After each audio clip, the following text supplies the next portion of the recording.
No one said that the path is going to be easy. And it's not. We know life is rough, and we know there will be pain, and whether that pain is at the hands of an enemy or at the hands of nature or time or disease, there will be pain. It's an urge. Truth be told, every champion has felt it. Every president has felt it. Every king has felt it. Every lion has felt it. Every winner has felt it. Every soldier has felt it. Every victorious person has felt it. The urge to quit.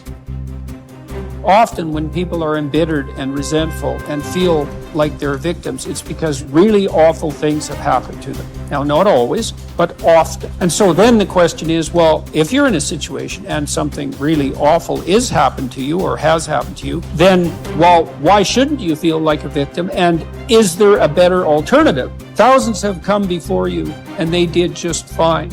So quit your complaining. And it's not because you have nothing to complain about. That's not the case. It's that that's not the right approach. The fact is, and this is such an optimistic fact, as well as a judgment in some sense, the fact is that if someone else can do it, so can you. And that's something, right? If you're reading about the great heroes in history, people who are in these terrible situations, and you see someone rise to the occasion, and then you can say, well, that was a person who did that, and I'm a person, and so maybe I have that capacity too, even though I don't know how to approach it. Don't allow that inner doubt in you to tell you why you're not good enough. You ignore that inner voice and all of the external voices. Don't judge the possibilities for what you can do based upon the circumstances, because the circumstances won't determine who you are. Doesn't matter how many mistakes you've made. Doesn't matter how much money you've lost. In fact, I see it only as an investment. What you learn from life. You don't stop when you're tired. You stop when you're done. You stop when you complete it, when you execute it. This way you start separating the successful from the unsuccessful. Just because it says trial on the package, or tribulation on the package, or pain on the package, it don't mean it ain't a blessing inside, and most of you turn around when you see pain. But those of us who had a right perspective, we approach it when it say pain. When we see trial, tribulation, we don't give up or give in. We know the blessing is on the inside. We don't give up. We don't surrender. We don't quit. We see differently. Our perspective is different. And because our perspective is different, our outcomes are different. Our rewards are different.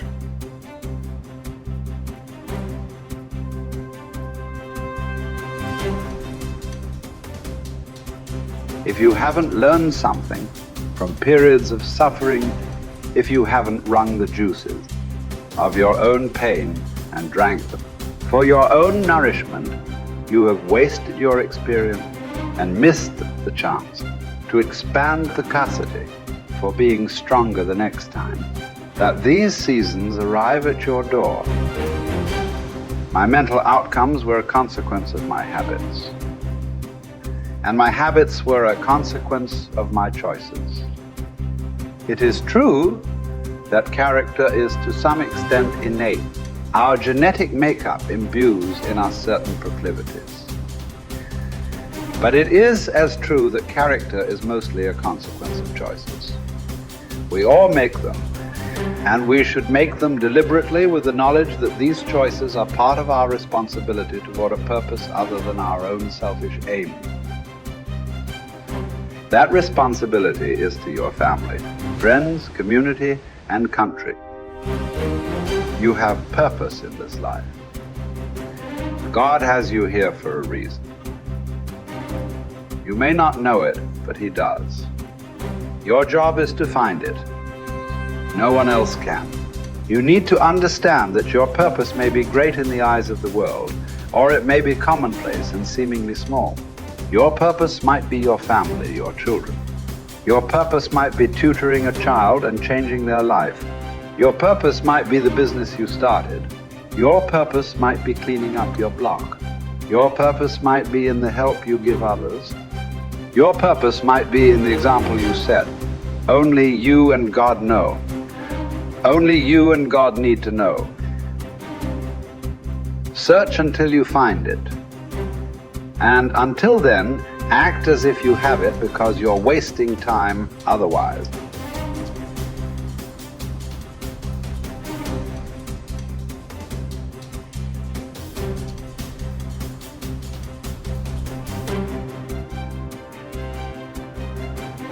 There's something in you that wouldn't allow you to stop.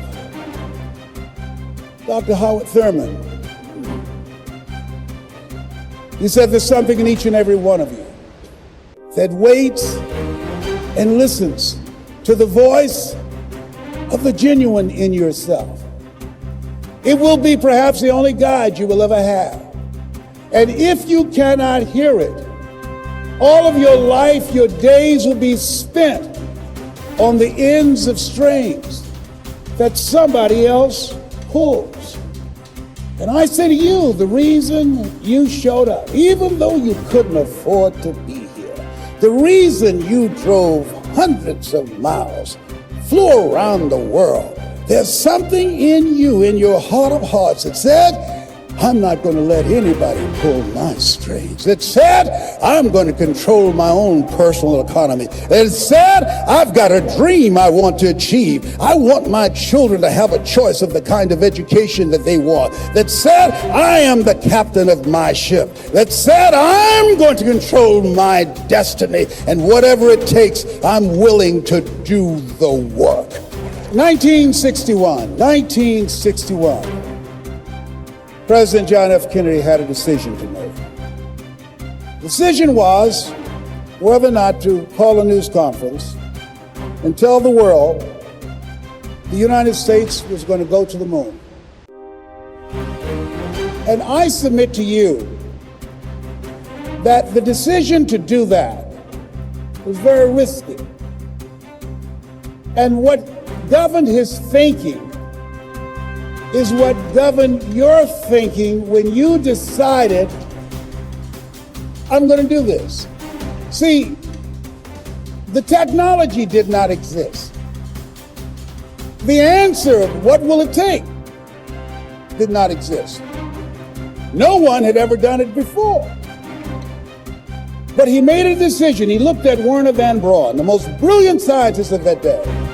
And he said, Werner, what will it take for us to go to the moon? And he spoke 5 words. And those 5 words, I think, is what governs most entrepreneurs. Those 5 words, I think, is what give people like you the courage to pursue their dreams. Those 5 words is what I think people who are pioneers, people who are breaking new ground, make decisions on. He said, what will it take for us to go to the moon?